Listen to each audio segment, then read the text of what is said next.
And so this is kind of the nice thing about this is it's 128 gigs of RAM.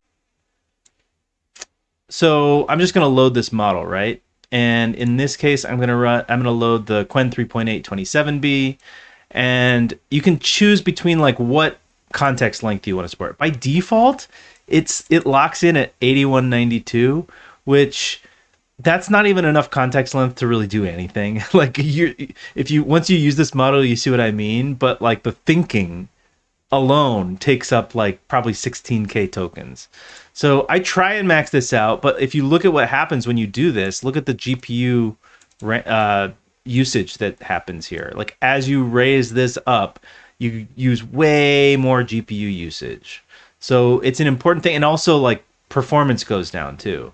But I just want to be able to support these longer context things. GPU offload is basically how many of these layers are you going to run in the CPU versus the GPU. I'm going to try and keep them all on the GPU. Most of the RAM over to the GPU. I think it's like 96 gigabytes of RAM are assigned to the GPU. So that means I only have 32 gigs of RAM in my system memory. But if we're running on like a 24 gig or a 32 gig chip, we would want to do something like quantizing the KV cache, which has a loss in quality, but also makes it faster and better, or actually allows it to fit on the card. So we're gonna just stick with these kind of defaults right now. The only thing I'm really changing is bumping up the context length, and we'll just kind of like show. I'm just gonna kind of show like what performance is by default. If you look, it actually loaded pretty quickly. So I'm just gonna kind of like show a sample query here, and we'll see how fast it goes. Hello world, or let's say write a hello world application. Oh, the other thing I have to do before we get too far is I need to turn off my Pi's advisor extension, because last time I was like testing out one of these local models, and I have an advisor extension where it can go out and call out and get help from a frontier model. And like, kudos to the local model for realizing and then being able to do it. But I was all excited about some of its results until I realized that like a frontier model had been involved in it at some point. Once I scrolled up, it was like, oh, hey, it called out for advice. That's not fair. Okay. And like, it's not slow. It's reasonable. I wish it were faster, but it's not like the worst. It's reading all these files. I just said hello world. What are you doing reading my files in my directory? Okay, it's giving me a cute little message. Okay. I would like to embark on a quest to get the best performance on Qwen 3.8 27B that is possible on this hardware. So I do have access to, what did I say? Pi Web Access, which has, I think, connected up my Brave instance. So let's see. Let's see what it can do. Please look up the latest VLLM that supports the AMD Strix Halo 395 Plus chip that would support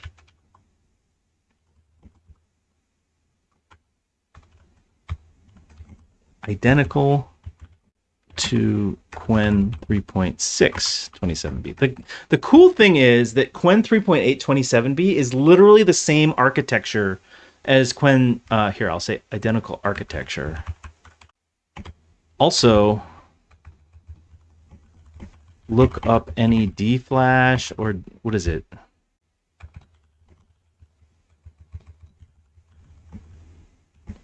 For larger for batched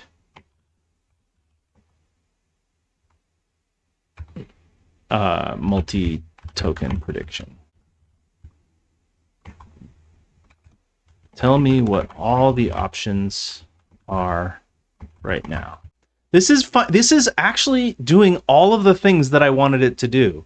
It found, first of all, like I wasn't even sure if it was going to use and find my Pi Web Access extension. It found that. It's writing reasonably good queries. It read my existing server. It figured out that Strix Halo GFX 11151 support, which is Strix Halo 395 Plus, is not supported on VLLM. It found the separate version that does work, which, let's see if I found it. Yeah, basically these forks here that do support it. It's digging in. It checked out that repo and it's looking at the README. That's cool. I've found solid information. Okay. We are not quantizing that KV cache. Now, what I will say is that this is all a quant. This is all a 4-bit quant. When we look at what model we're actually serving, it's a 4-bit quant. So that is one area where actually what's cool is on this device, if I were to download the full BF16 weights, I could run it on this device. There's enough RAM on this device. Okay, here's the thing.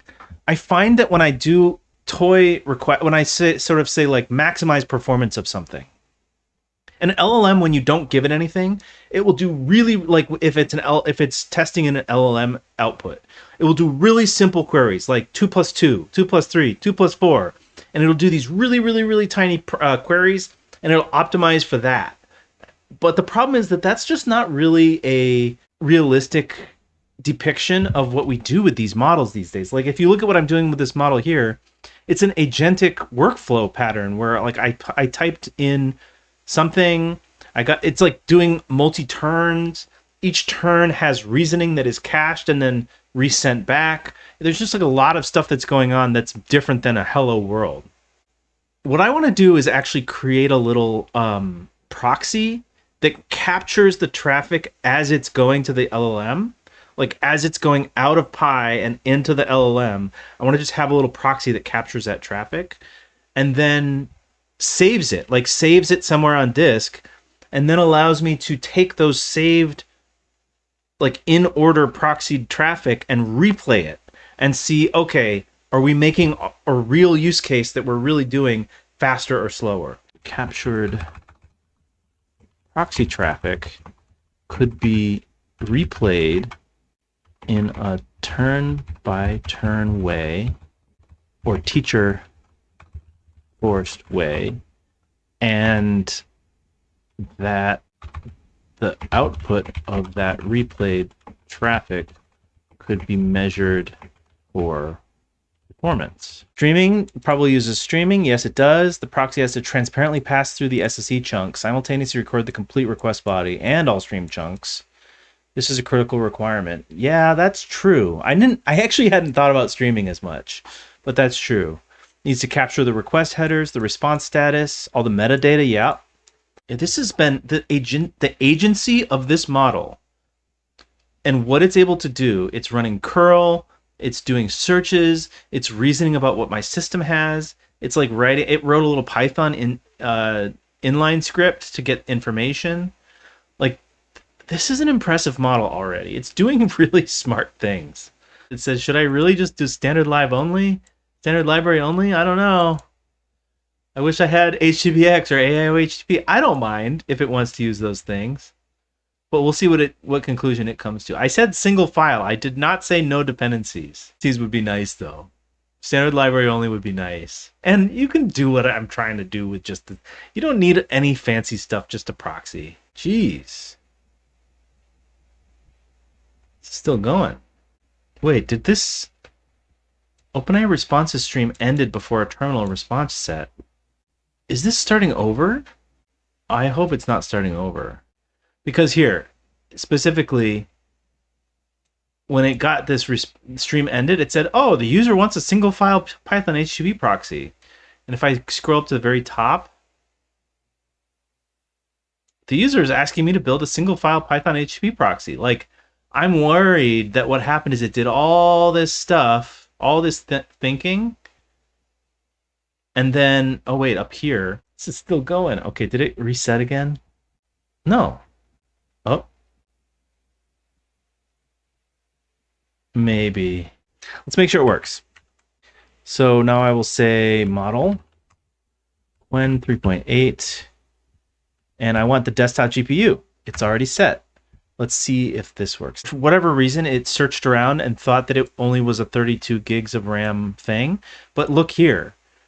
Like, this is, let's see, we're at 36K or 36 gigs of RAM just on Llama server, and that's already more than 32 gigs. This is like, by definition, also look here, out of 111.48. So whatever this queried, it queried wrong. Yeah, 32 gigs of RAM for the host and 96 gigs of RAM dedicated towards the iGPU.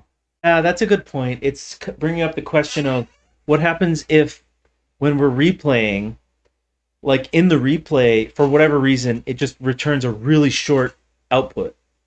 Then we're not really comparing apples to apples because the amount of tokens output are way less in one of the replayed versions. And I think my answer is going to be, if that happens, it should replay that request. Like, it should discard that request and replay it. It's kind of what I'm thinking. No, what is this? Response was truncated before completion. Oh, stop reason equals length. It seems that,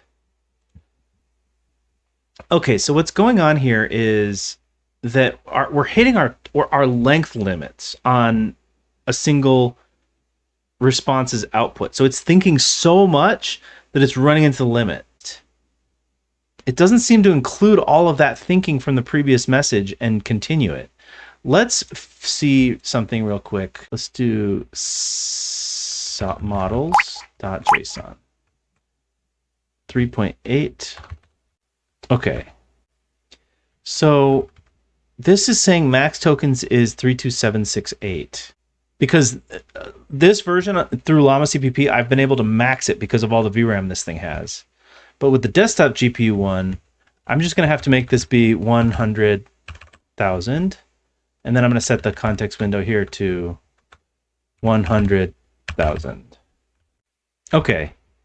Yes, this is probably a session continuation scenario. So that helps because now I know that it's seeing the past response, but also I'm giving it enough token output count that it can get there. But this does give me peace of mind to know it did see the previous tokens, even the thinking that was cut off. I was worried that it wasn't. I was worried that it was just restarting each time. But this is cool. This is working. This document is exactly what I wanted it to create, and this is all local. I am just like having a hard time with how good this local model is. Oh, we finished writing our file out too, so the plan is even there. Heck yeah. Let's take a look at the plan quick. Exhaustive performance plan. Goals, non-goals, in the shape of the best. It generated 694 lines that now it has to pre-fill for the next message. It's kind of fun. But dang, that is slow. 27 tokens a second pre-fill.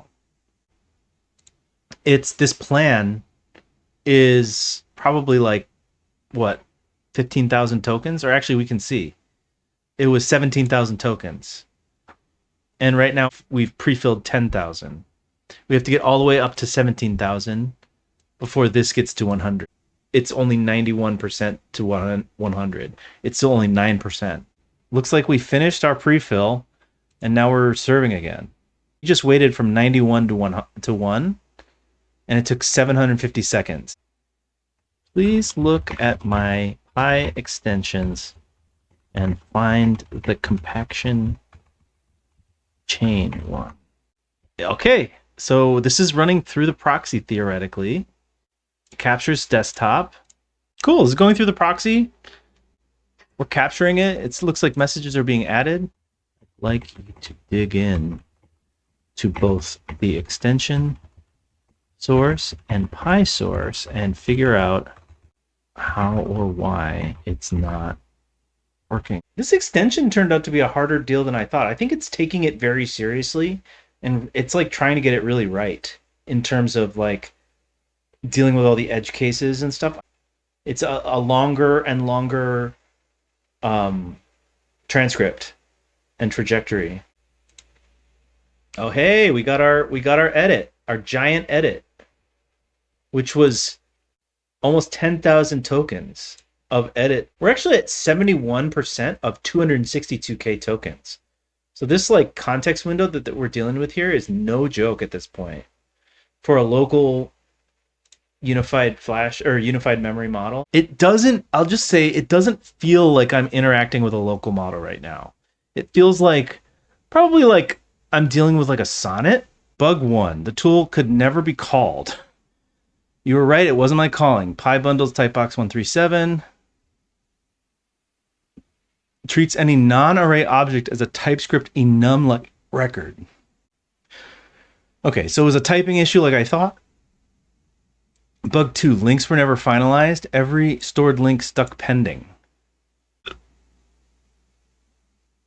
Oh, the link from compaction to the previous compaction to the previous, like, or to the file or whatever. Okay. Latent, the read path would have crashed. That subpath isn't the package's exports map. Oh, okay. So it was like a JavaScript pathing issue. So the fix is in. Actually, before I do any of that, let's see how the benchmark runs. This benchmark is going to take too long, I think. Ooh, that might be something we need to do. Mostly good, but there's some slightly strange behavior when it prints something out to the terminal, then afterwards wants to render its progress bar. It seems to move all of the contents up one line at a time until the progress bar is sitting at the top of the terminal. Then, when a new thing prints out, milestone whatever, it pushes the progress bar down for a bit, then the progress bar goes up one line at a time again, and this repeats. Oh, this is still going. I wasn't even really noticing, but that's going to be a steer, I guess. Good catch, and that description actually points at a specific bug. Applying the render fix.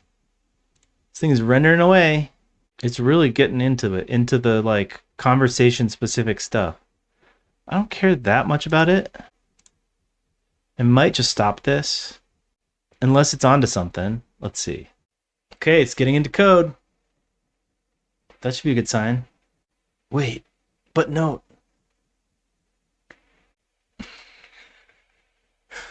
Oh, it's just like me. Wait, this is getting tangled. Let me simplify. Restart mock server. Mock? Oh, it's in temp.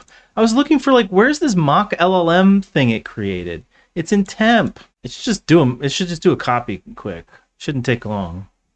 But that's cool. It's testing itself. Works. Hey. Hey. It's not traveling upwards. It went through, it did all, it captured, this is exactly what we wanted to see in terms of the benchmark. And that took what, 1 minute and 53 seconds? It took a lot of time, 413,000 milliseconds, but that intermediate one worked. Okay, once it did, how fast was the output? The output was 20 tokens a second. And then the follow-up, because this is like a chunk of adjacent ones, the prefix cache was reused. So this kind of is, I like this is a nice, reasonably good benchmark in my opinion that I created just now. Pretty cool. I actually feel good enough about this. Like this is a good enough benchmark to give directionality and not be just a toy benchmark.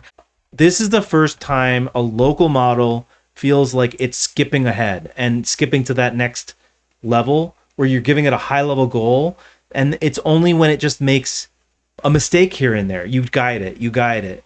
And those mistakes seem like they're fewer and far between compared to in the past. So if we can figure out ways to serve this faster, if we can figure out ways to solve some of that, so yeah, I think it's exciting so far. Like, I only cheated once or twice. There were only 2 times when I called out to Codex to go fix something, but I think that's where it needs to go. Is like your local intelligence is fine. It's just the speed and performance and scalability that you need third-party providers for.